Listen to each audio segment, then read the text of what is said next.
Hello students, good morning everyone. बेटे हम cell वाले चैप्टर में आज लास्ट सेल ऑर्गन स्टडी करेंगे, that is nucleus. So what is nucleus and what are their functions and who discovered the nucleus and where it is found, ये सारे के सारे हम न्यूक्लियस के रिगार्डिंग जितनी भी हमें इंफॉर्मेशन है वो हम आज की वीडियो में स्टडी करेंगे। तो सबसे पहले हमें ये पता होना चाहिए कि व्हाट इज न्यूक्लियस। न्यूक्लियस कैसा होता है, न्यूक्लियस कहाँ पे मिलता है और न्यूक्लियस को किसने डिस्कवर किया, क्या इसकी शेप, साइज एंड स्ट्रक्चर होगा, और उसके बाद हम स्टडी करेंगे न्यूक्लियस के फंक्शन।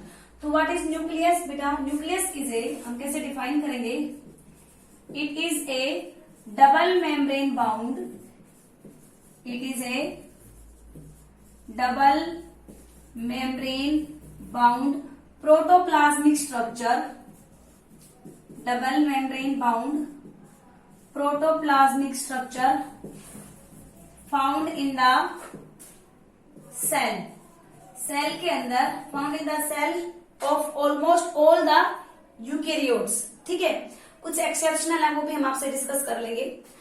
बेटा जो न्यूक्लियस होता है, इट कंटेन, इसका मेजर फंक्शन क्या है, it contain all the hereditary information, it contain all the hereditary information of a cell। hereditary information का मतलब क्या होता है बेटा कि एक सेल से दूसरी सेल के अंदर, या हम क्या कह सकते हैं कि पेरेंट से ऑफस्प्रिंग के अंदर जो भी इंफॉर्मेशन आती है जो एक जनरेशन से नेक्स्ट जनरेशन में ट्रांसमिट कर जाए, उस इंफॉर्मेशन को हम कहते हैं हेरिडिटरी इंफॉर्मेशन। वो सारी हेरिडिटरी इंफॉर्मेशन कहाँ पे मिलती है, सेल के अंदर मिलती है। Contain all the hereditary information of a cell in form of, किसकी फॉर्म में, in form of chromatin. Chromatin की फॉर्म में इसमें सारी की सारी हेरिडिटरी इंफॉर्मेशन हमें देखने को मिलेगी।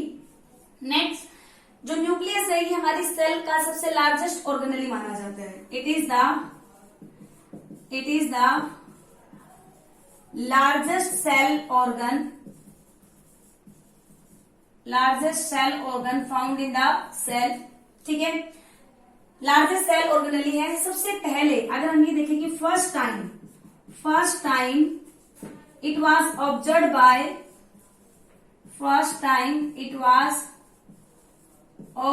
ए साइंटिस्ट लिवोन हुक ने इसको फर्स्ट टाइम ऑब्जर्व किया, किसके अंदर, in the RBC of the fishes. Fish की आरबीसी में से फर्स्ट टाइम ऑब्जर्व किया गया, लेकिन डिटेल में जो इसकी फर्स्ट टाइम स्टडी की गई थी, first time nucleus was studied by, किसने स्टडी किया था भाई, रॉबर्ट ब्राउन। तो आपको डिस्कवरी की बात आ जाए या स्टडी की बात आ जाए तो आप लिवोन हुक ना बता के आप रॉबर्ट ब्राउन के बारे में बताएंगे। रॉबर्ट ब्राउन ने पहली बार न्यूक्लियस को डिस्कवर किया और स्टडी किया, कब, 1831 में रॉबर्ट ब्राउन ने न्यूक्लियस को डिस्कवर किया था। और अगर रॉबर्ट हुक की बात आ जाती है बेटा, तो रॉबर्ट हुक ने क्या किया था, रॉबर्ट हुक ने सेल को डिस्कवर किया था। ठीक है, और रॉबर्ट ब्राउन ने किसको डिस्कवर किया, न्यूक्लियस को डिस्कवर किया। इसके बाद हम क्या स्टडी करेंगे, इसके बाद हम बात करते हैं इसकी लोकेशन के बारे में कि न्यूक्लियस कहाँ पे मिलता है। It is usually found in the all eukaryotic cell. आप सबको पता है कि जो प्रोकैरियोट्स और यूकेरियोट्स में मेजर डिफरेंस था,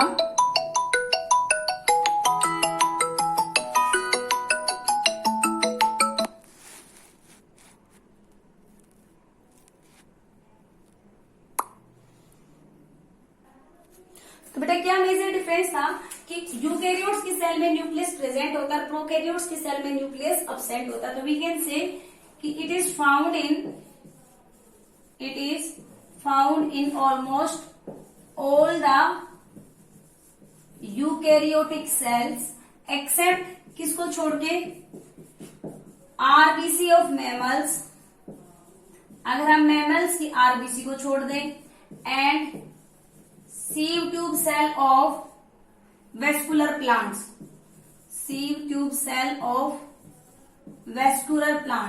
अगर इनकी सेल्स को हम छोड़ दें, आरबीसी और सीव ट्यूब सेल, इनमें न्यूक्लियस अब्सेंट होता है। हालांकि इन सेल्स में भी न्यूक्लियस अर्ली स्टेज में प्रेजेंट होगा, लेकिन डेवलपमेंट के साथ साथ न्यूक्लियस इनके अंदर क्या हो जाता है, डिस्ट्रॉय हो जाएगा।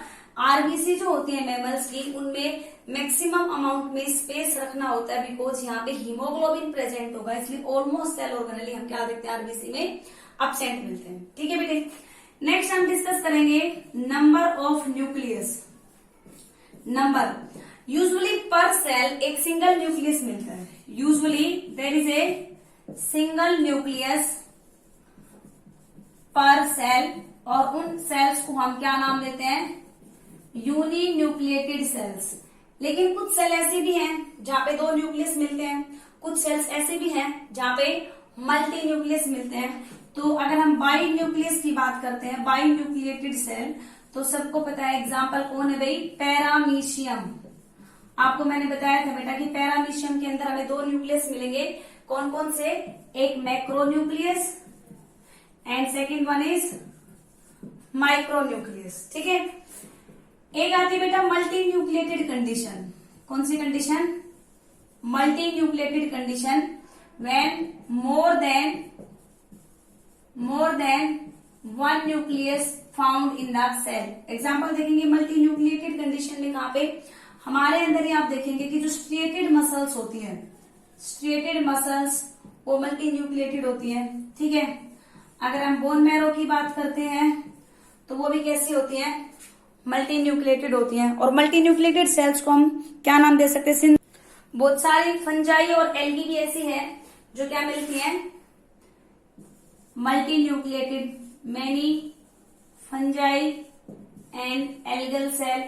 देखो अब मल्टी न्यूक्लिएटेड सेल्स अगर एनिमल के अंदर हो, एनिमल में मल्टी न्यूक्लिएटेड सेल्स को हम क्या नाम देंगे, दे आर कॉल्ड सिनसाइटियल सेल्स।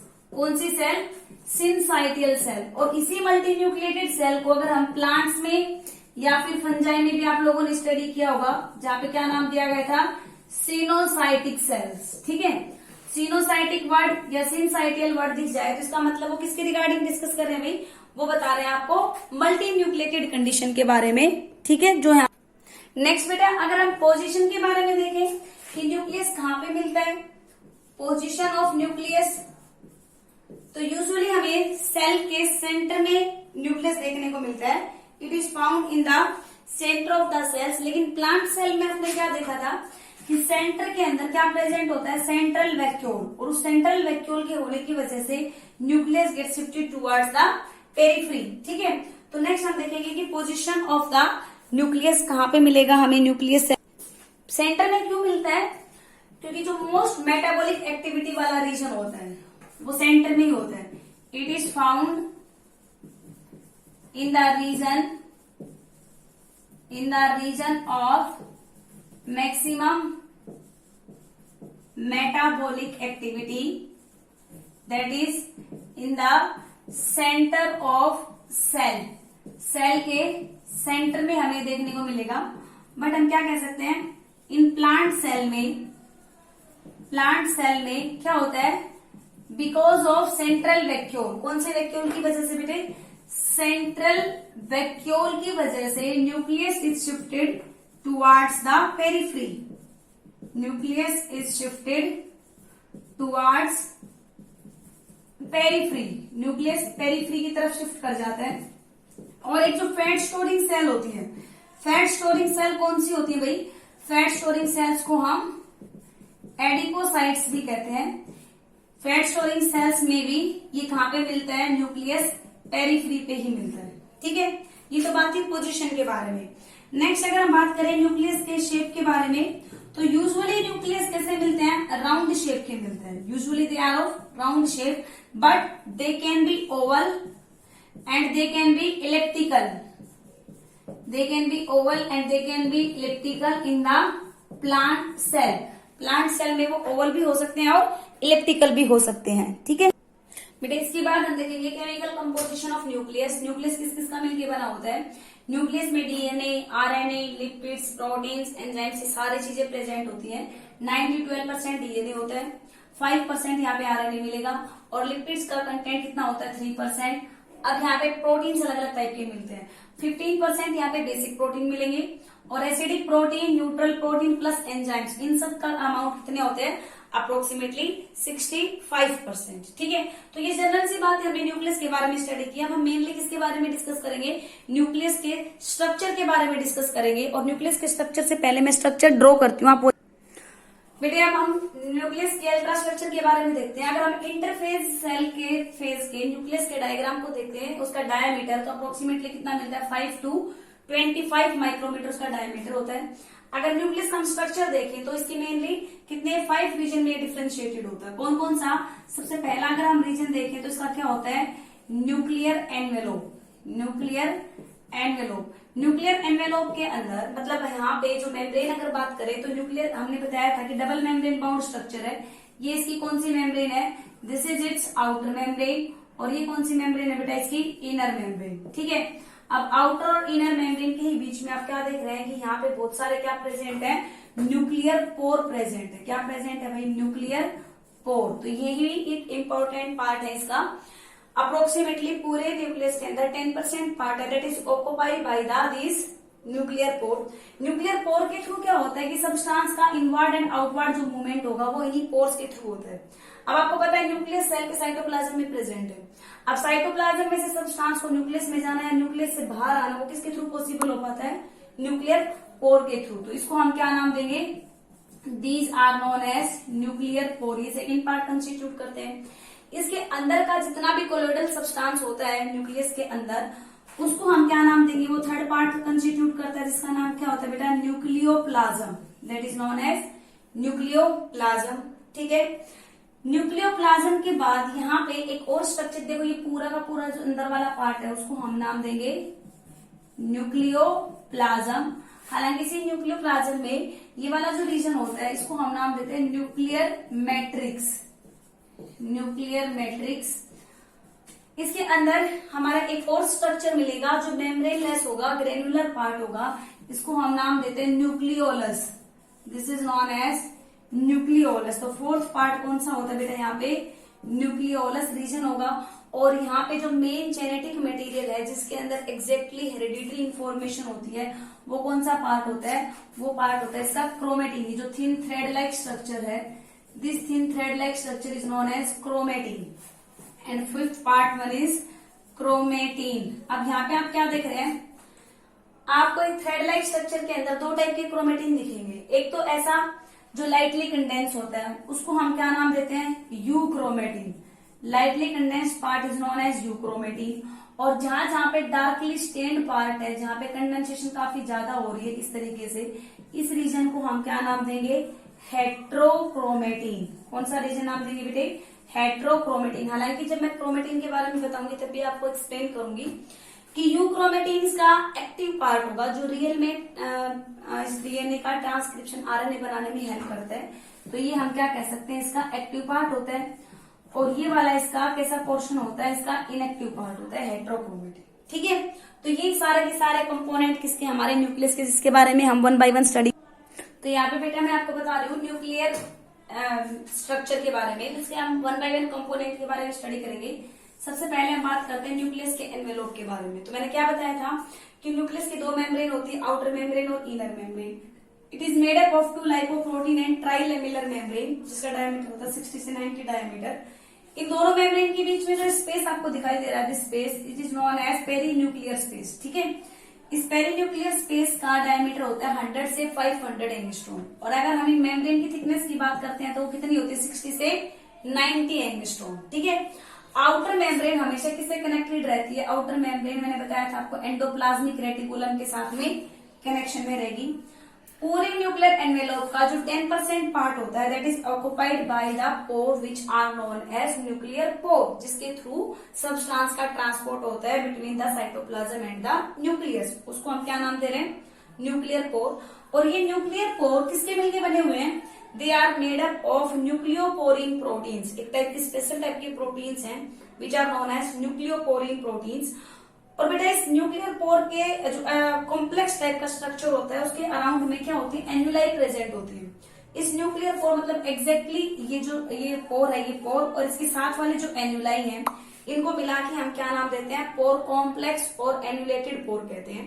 ठीक है, इस एनुलेटेड कोर के अंदर 9 सिलेंडर होते हैं, जिनमें से 1 सेंट्रल होगा और 8 सिलेंडर कैसे होते हैं, पेरिफेरल सिलेंडर होते हैं। तो ये बातें हमने डिस्कस करी इसके न्यूक्लियस के मेम्ब्रेन के बारे में, कि न्यूक्लियस का जो एनवेलोप होता है, सबसे लार्जेस्ट सेल ऑर्गेनली है, इसकी डबल मेम्ब्रेन प्रेजेंट है, दोनों मेम्ब्रेन के बीच में आपको स्पेस भी बताया गया है। तो देखो यहाँ पे बेटा हम इसके अल्ट्रा स्ट्रक्चर के बारे में बात करें, सेकंड पार्ट पढ़ेंगे हम इसका न्यूक्लियोप्लाज्म। जो अंदर का जितना भी इसका ग्राउंड सब्सटेंस है उसको हमने साइटोप्लाज्म नहीं न्यूक्लियोप्लाज्म कहा है। न्यूक्लियोप्लाज्म कैसा होता है, ट्रांसपेरेंट होगा, सेमी फ्लूइड होगा एंड कोलोइडल सब्सटेंस। कैसा, transparent, semi fluid and colloidal substance which is filled inside the nuclear envelope. इसमें क्या प्रेजेंट होते हैं, न्यूक्लियोसाइड्स प्रेजेंट होते हैं एंड बहुत सारे एंजाइम्स प्रेजेंट होते हैं। एंजाइम्स जैसे कि डीएनए पॉलीमरेज, आरएनए पॉलीमरेज, इनका काम किसमें होता है, ये आप 12th में मोलिकुलर बायोलॉजी में पढ़ेंगे, जिसमें रेप्लिकेशन, ट्रांसक्रिप्शन, ट्रांसलेशन, यानी कि डीएनए की फॉर्मेशन, आरएनए की फॉर्मेशन एंड प्रोटीन की फॉर्मेशन, इन सब के अंदर ये एंजाइम्स इन्वॉल्व होते हैं। नेक्स्ट पार्ट, इसमें कई प्रोटीन ऐसे भी प्रेजेंट होते हैं न्यूक्लियस के अंदर जो स्पिंडल फॉर्मेशन में रोल प्ले करते हैं। किसमें रोल प्ले करते हैं, स्पिंडल फॉर्मेशन में। ठीक है, इसके बाद न्यूक्लियर प्लाज्म के अंदर बाद ही यहाँ पे हम बात करेंगे न्यूक्लियर मैट्रिक्स के बारे में, जो इसके साथ थर्ड पार्ट है, न्यूक्लियर मैट्रिक्स। क्या होता है बेटा nuclear matrix, it is a fine fibrils of acidic protein. किसकी, fine fibrils of acidic protein that act as scaffold for the chromatin. यहाँ पे जो thin thread like structure present है, जिसको मैंने क्रोमेटिन नाम दिया है, इस क्रोमेटिन को अटैचमेंट के लिए जो स्टेप प्रोवाइड करता है, स्कैफोल्ड का मतलब एक स्पेस, एक जगह, एक स्टेप प्रोवाइड करना जिसके ऊपर क्रोमेटिन अटैच हो सके, उस स्कैफोल्ड को हम क्या नाम देते हैं, that is known as nuclear fibrils. ठीक है, पेरिफ्री पे इस न्यूक्लियर मैट्रिक्स को हम क्या नाम देते हैं, जो पेरिफ्री पे तरफ यहाँ पे आप देख रहे हैं, this is known as nuclear lamina. ये न्यूक्लियर मैट्रिक्स अंदर वाली और बाहर वाले को हम क्या नाम देंगे, बाहर वाले को हम नाम देंगे, पेरिफ्री वाले को न्यूक्लियर लेमिना, और इसी को हम फाइब्रस लेमिना भी कहते हैं। क्या कहते हैं, फाइब्रस लेमिना। तो बेटा जो न्यूक्लियर मैट्रिक्स हम बता रहे थे, उसके अंदर मैंने क्या बताया कि पेरिफेरल को हमने नाम दिया फाइब्रस लेमिना, जो एनिमल के सेल में किसकी मिलकर बनी होती है, lamin A, B and C in case of the animal cell. Major function आपको क्या याद रखना है कि न्यूक्लियर मैट्रिक्स है वो क्रोमेटिन को स्कैफोल्ड का काम करती है, उसको स्कैफोल्ड प्रोवाइड करती है। ठीक है, अब मेन चीज आती है कि जो हेरिडिटरी मटेरियल होता है न्यूक्लियस का, दैट इज क्रोमेटिन, और chromatin is the hereditary DNA का और प्रोटीन का बना हुआ एक कॉम्प्लेक्स होता है, जिसका नाम किसने दिया था, which is named by the Fleming scientist in 1879। ठीक है, क्रोमेटिन है पूरे के पूरे न्यूक्लियोप्लाज्म के अंदर डिस्ट्रीब्यूटेड रहता है, और जनरली क्रोमेटिन को 2 पार्ट्स में डिवाइड किया गया है, यूक्रोमेटिन और हेट्रोक्रोमेटिन। यूक्रोमेटिन क्या होता है, it is lightly stained, it is lightly stained and it is transcriptionally active part, जो आरएनए की फॉर्मेशन में रोल प्ले करता है। और जो हेट्रोक्रोमेटिन होता है, ये डार्कली स्टेन्ड और हाईली कंडेंस्ड पार्ट होता है, जो बहुत ही ज्यादा कंडेंस्ड होता है, और ज्यादा कंडेंसेशन की वजह से जो हेट्रोक्रोमेटिन है इट बिकम्स इनएक्टिव पार्ट, जिसका ट्रांसक्रिप्शन में रोल नहीं होते। जो भी जीन्स इस हेट्रोक्रोमेटिन में प्रेजेंट होते हैं वो क्या हो जाते हैं, वो दे बिकम्स इनएक्टिव। अब ये हेट्रोक्रोमेटिन है, ये क्या बनाते हैं, ग्रेन्यूल्स बनाते हैं, और on the base of the size of the granules they are known as chromocenter, या फिर हम उसको क्या नाम देंगे, कैरियोसोम्स। तो क्रोमोसेंटर क्या होते हैं, जो हेट्रोक्रोमेटिन कंडेंस करके ज्यादा साइज के ग्रेन्यूल्स बना लेते हैं, and those granules are known as chromocenters, और हम उसे क्या नाम देंगे, कैरियोसोम्स। ठीक है, अब हम लास्ट पार्ट पढ़ते हैं न्यूक्लियस का, that is known as nucleolus. क्या नाम देंगे भाई, न्यूक्लियोलस। तो न्यूक्लियोलस के बारे में क्या क्या इंपॉर्टेंट चीजें हैं, सबसे पहली बात तो क्या है, this is a membraneless part,